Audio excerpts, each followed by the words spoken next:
हाँ तो चलो उस पहाड़ पे चलते हैं जहाँ पे लकी डॉग का पुतला था। मैं चुपके बजाऊंगा, आपको फ्लैशबैक में लेके जाऊंगा।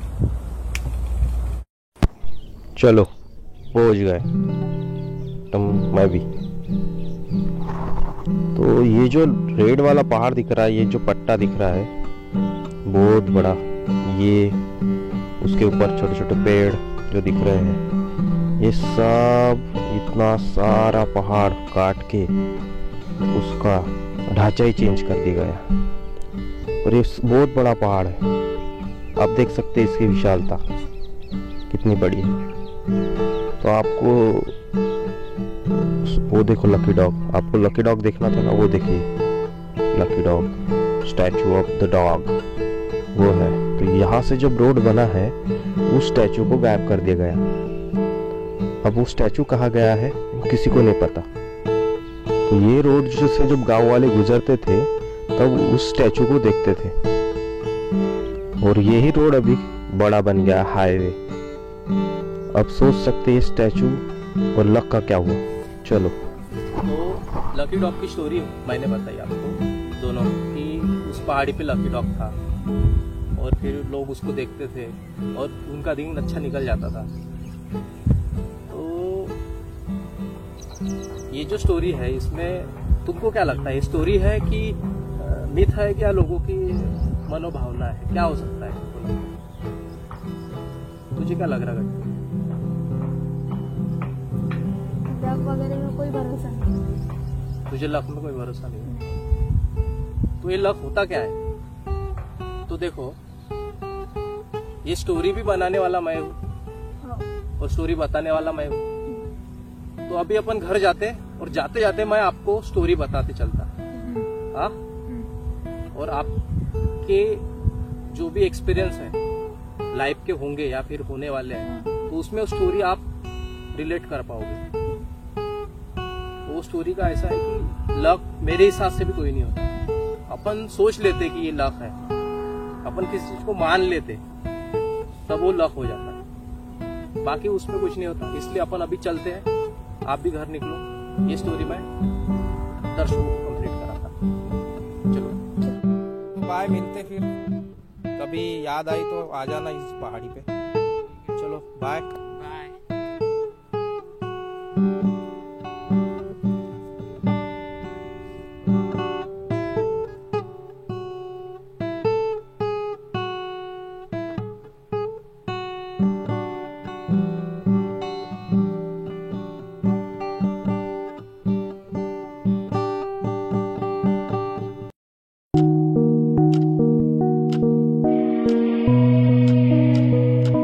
बुद्धा है। मेरी जो शॉर्ट फिल्म है उसका जो थीम था लकी डॉग, तो मैंने इसमें दिखाने की कोशिश की बच्चों को कि एक लकी डॉग था और उसका एक स्टैचू था जो लकी था लोगों के लिए। और फिर बाद में मैंने दिखाया कि लक वक कुछ नहीं होता और लक के ऊपर आपके क्या सोच है वो बच्चों को बताया। तो बच्चों ने बताया कि हमको लक पे कोई भरोसा नहीं। और सच बात तो यह है कि लक वक्त तो कोई होता ही नहीं है। हम जब कुछ चीज पाने के लिए जितना सम्यक प्रयत्न करते हैं, जितना सही तरीके से उसको पाने की शिद्दत से लगे रहते हैं, वो हमारा लक होता है। कोई बोलता है मुझे रास्ते में चलते चलते सोने का सिक्का मिल गया बाय चांस या फिर लक से मिल गया, तो ऐसा नहीं होता। किसी का वो सिक्का होगा गिरा और उसमें किसी और का धन लगा होगा, और इसको जिसको मिला है उसने उसको वापस करना चाहिए। कोई बोलता है मुझे बाय चांस लॉटरी लग गई, तो बाय चांस नहीं होता, उसके पीछे कईयों हजारों लोगों ने लॉटरी निकाली होती। कोई बोलता है बाय चांस मुझे खजाना मिल गया, तो वो खजाना ऐसे एकदम से नहीं मिलता है, वो खजाना किसी ने गड़ाया होगा। अगर हम प्रयत्न नहीं करेंगे किसी चीज के पाने के लिए तो वो चीज हमारी तरफ नहीं आएगी। तो लक ऐसा कुछ भी फैक्टर नहीं है। हमारा कर्म हमारी सफलता का एक निशानी है, हमारे कर्म हमारी सफलता की निशानी है। और कोई चीज देखने से हम प्रिडिक्ट कर लेते हैं कि ये हमारे लक है, इसको देखने से ये लकी चार्म है।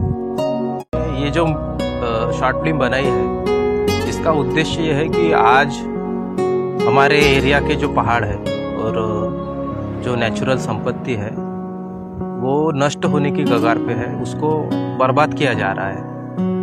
और बर्बादी इस कदर है कि इसका पुनरुत्पादन नहीं हो सकता। ये पहाड़ जैसे निसर्ग ने बनाए हैं वैसे फिर से नहीं बन सकते। ये हमारी संपत्ति है, ये धरोहर है, इनको बचाना चाहिए, ये हमारी जिम्मेदारी है। आज हम रोड बनाने के लिए पहाड़ों का कत्ल कर रहे हैं। ये पहाड़ ही तो है जो बारिश लाते हैं, जो एक नेचुरल संपत्ति हमको मिली है नेचर से, तो ये पहाड़ है और नदी है हमारी, और यहाँ के पेड़ पौधे हैं, यहाँ के जीव सृष्टि है। पहाड़ों पे जब कोई जानवर आते हैं, जंगली जानवर, तो वो इसके जो अलग अलग प्रजाति के फल, फ्रूट्स, पेड़ पौधे, इनका स्वाद लेते हैं और उनकी एक चैन बनी रहती है।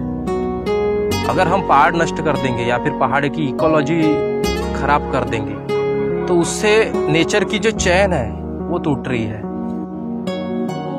और जब अगर नेचर में कुछ बड़ा बदलाव होगा, ये जो बदलाव है ये पहाड़ तोड़ने का, ये मैन मेड है, तो इसका दुष्परिणाम हमको ही मिलेगा और हम ही उसके जिम्मेदार रहेंगे।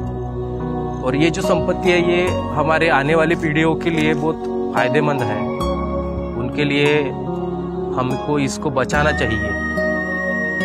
हम रोड बनाने के लिए क्या पहाड़ी ही तोड़ सकते थे, नेचुरल संपत्ति ही नष्ट कर सकते थे, कोई और ऑप्शन नहीं था। और रोड इतना इम्पोर्टेंट था कि रोड का कोई ऑप्शन नहीं ढूंढा जा सकता था। जैसे वाटरवे हो गया, कैनल से हम अगर बड़ी बड़ी नदियां जोड़ते और उसका अगर आवाजाही के लिए उपयोग करते तो वो ज़्यादा कारगर नहीं हो सकता था क्या? हमने बड़े बड़े रोड बना के पहाड़ तोड़ दिए, तो इसका हमारे नेचर पे जो दुष्परिणाम होगा उसका जिम्मेदार कौन रहेगा? और जो पर्यावरण का जो सतत परिवर्तन हो रहा है, बदल हो रहा है पर्यावरण में, तो ग्लोबल वार्मिंग बढ़ रही है। हमारे भारत में, हमारे एरिया में कितनी सारी पेड़ है जो अलग अलग प्रजाति के हैं, जो पहाड़ी नष्ट करने से नष्ट हो रहे हैं। इसके जिम्मेदार कौन है? हम ही है। हमें सोचना चाहिए कि कुछ और ऑप्शन हो सकता है क्या रोड बनाने के लिए, कि यहाँ से ही हम मुरुम निकाल के रोड पे डालते जाएंगे, और ये कब तक चलेगा?